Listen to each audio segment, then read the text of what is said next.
नेत्र के लिए शिव महापुराण की कथा कर रही है। महाराज,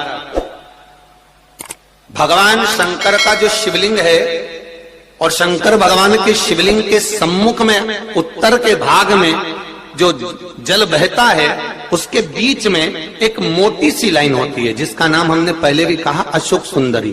शंकर भगवान की 6 लड़कियों में से 5 लड़कियों का नाम है जया, विषहरा, सामरीवारी, दोतली, देव और शंकर जी की 6ठी लड़की है अशोक सुंदरी।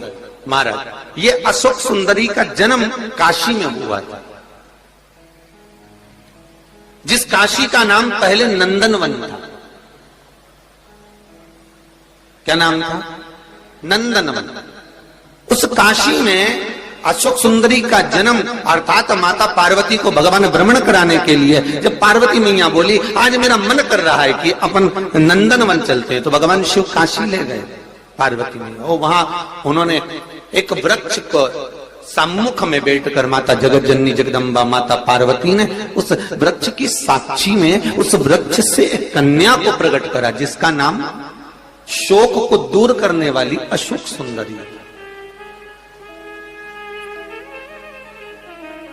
महाराज, जो शोक को दूर कर दे, दुख को दूर कर दे, उस कन्या को प्रकट किया। अब अशोक सुंदरी का जो स्थान है वो जहां जलाधारी है, जहां से पानी बहता है, उसके बीच में जो एक लाइन है वो अशोक सुंदरी का स्थान है। बहुत ध्यान से सुनना महाराज कथा। और अभी तक शायद टीवी पर यह क्रम मिला भी नहीं होगा जो क्रम आज वर्णित किया जाए। अशोक सुंदरी की जगह मध्य भाग। समझ में आ रहा है ना सबको? फिर अच्छे से समझ लो। ये शिवलिंग, ठीक है, ये जलाधारी जहां से पानी नीचे गिरता है, ये दोनों पूरा गोल भाग, यहां से पानी नीचे जा रहा है, तो इसके बीच में जहां से पानी जाता है उसके बीच में जो स्थान है वो अशोक सुंदरी का स्थान है, शिव जी की बेटी का स्थान। अब शंकर जी की जो बेटी का मध्य भाग में स्थान है अशोक सुंदरी का, वहां पर आपको शहद की 7 बिंदी रखना है। और जो ये शिवलिंग रखा है, इस शिवलिंग के तुम पीछे की ओर बैठे हो, यहां बैठे हो ना दक्षिण में, तो यहां बैठे हो, तो पीछे का जो शिवलिंग का भाग है इस पे आपको चंदन का लेपन करना। महाराज, शिवलिंग के पीछे के भाग में अर्थात जहां आप बैठे हो पूरे शिवलिंग पर चंदन नहीं लगाना, जहां आप बैठे हो उसके सम्मुख भाग में आपको चंदन का लेपन करना है। महाराज, एक पीला चंदन होता है और एक लाल चंदन होता है।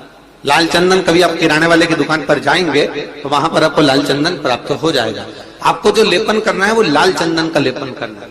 आपको पहले भी कथा में बताया कि शंकर भगवान को कुंकू नहीं चढ़ता, रोली नहीं चढ़ती, क्योंकि बाबा को अगर चढ़ता है तो लाल चंदन चढ़ता है। तो लाल चंदन का आप जब लेपन कर दें, लेपन करने के बाद शहद की 7 बिंदी आपको अशोक सुंदरी वाली जगह पर रखना है। महाराज, रखने के बाद बाबा से विनती करना है और चंपेश्वर महादेव का स्मरण करना है। चंपेश्वर महादेव का स्मरण कर कर हाटकेश्वर महादेव का नाम लेकर बिंदी को लगाना है। लगाने के बाद उसी बिंदी को आपको एक कटोरी में, अब बिंदी कितनी लगेगी, जरा जरा सा शहद लगेगा, उसको छोटी सी कटोरी में लेकर आ जाना है। महाराज, उसको लाने के बाद में शाम के समय पर प्रदोष काल के अंतर्गत, प्रदोष काल किसको कहा गया? सूर्य अस्त जब होता है, सूर्य अस्त के समय से 1-1.25 घंटे का जो समय वर्णित किया गया वो प्रदोष काल का वर्णन किया गया। महाराज, तो उस समय पर नैनों में उसको काजल जैसा लगाना है और ऊपर की ओर देखना है। लगभग 1 मिनट देख लिया, 1.5 मिनट देख लिया, बहुत है महाराज, उतना बहुत है। काजल जैसा लगा।